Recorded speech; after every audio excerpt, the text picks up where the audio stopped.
Hey everyone, it's Evan here from the Trade Risk on Friday, May 5th, here with a weekend market recap video.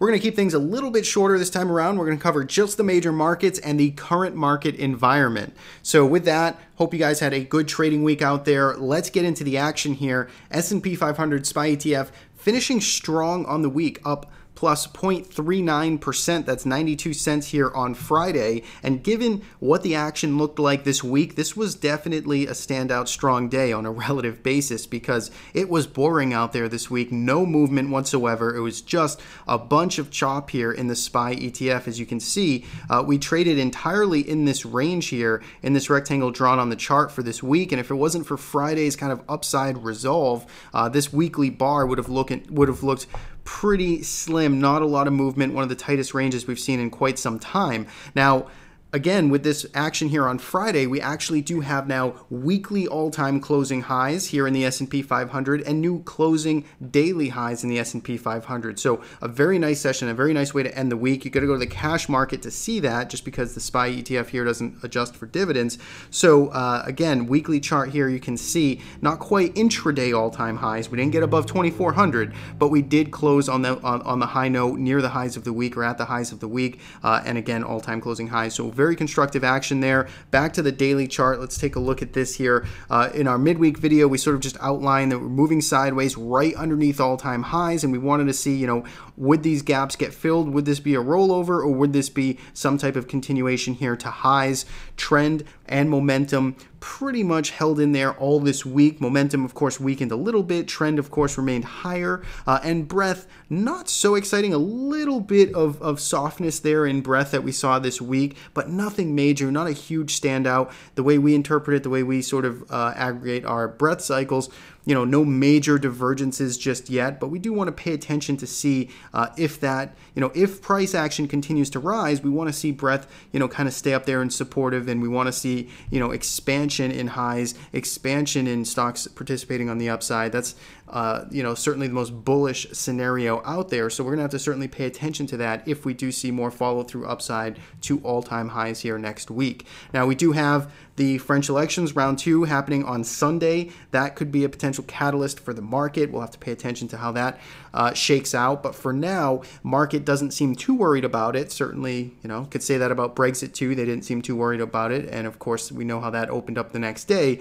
But again, from a technical perspective, trend, momentum, breadth, things look very constructive here. There's more check boxes in the bullish column right now. And notably, you can see we're trying to resolve higher here. We haven't filled these gaps. The Russell 2000 filled these upside gaps from a couple of weeks ago. But the S&P 500 came close here on on Wednesday, but really didn't even get the job done on this second gap here. And then this one is still open. So, all things considered, a bullish way to finish the week. Volume was light all week. Again, very quiet. Volatility certainly sort of dissipating, but again, nice finish. Now, if we go to the IWM, you can see here a little bit more of a pullback. Finished, although almost flat on the week, which was pretty constructive given where it was earlier. You can see here on the weekly chart, we're really staying above this 138 level, this 138.50 level. We sort of discussed that. This is not, a laser beam here, bull bear line, but it's just a general guide to say,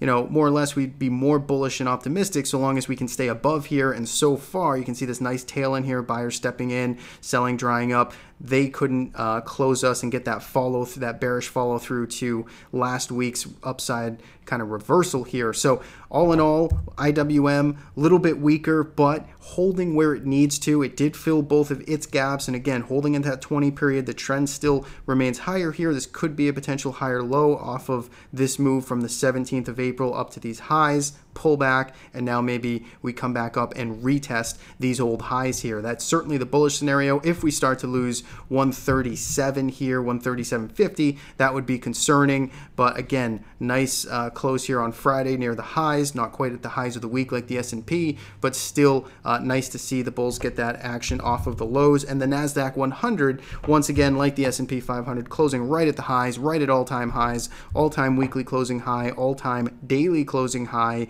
trend momentum, everything staying in line to the upside, leading here in the NASDAQ 100. So that is the roundup there on the major averages. Let's go to some of the other sector analysis.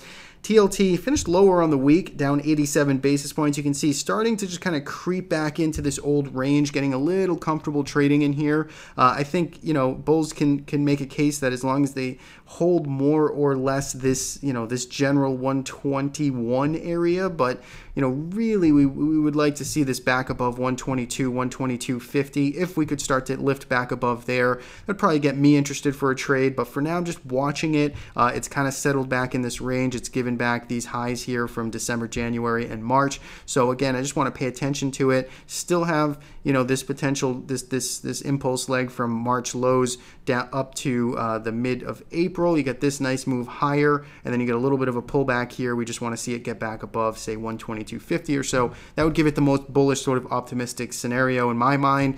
But for now, something just to pay attention to. USO. Sellers in control here pretty much all week. We had a little bit of a bounce back here on Friday, up 2%. That was nice to see, but go to the weekly chart. You can see down minus 5.66% on the week. We are firmly below this trend line that extends back multiple months. We are below the lows here from March. So the trend now is lower here on this daily chart. And again, volume picked up on Thursday. Could maybe be some signs of capitulation here, but again, there's still just so many elements against this right now. Trend just very strongly to the downside. It's tough to pick bottoms here, but is notable this sell volume day on Thursday. You're going to go all the way back to December of last year before we saw volume that strong. And then again with a bit of a bounce back here on Friday. Maybe some type of short-term bottom. Maybe we get some continuation bounce. For me, I think back above $10 and quickly. That would, you know, at least be some signs of constructive short-term bottoming action. Maybe you could call this some type of washout. But for now, would not want to just fight these moving averages, the trend, and basically everything we saw develop here over the past couple of weeks. So that's USO. Still looks to be in a pretty troubled spot. Natural gas getting a little bit of a snapback here on Friday, up 2% as well. Breaking this trend line, needs to really kind of get back above 760 or so. That's been more or less the level I've been paying attention to and kind of citing. Maybe you get some type of inverted head and shoulders there on the shorter term time frame. I'm not really sure, but something to, you know, look at. Uptick in volume here on Friday, so maybe natural gas bulls will be back in control here like they were throughout March. Something to pay attention to next week. And then finally the gold and metals. GLD just really getting hit this week as well, down minus 3%.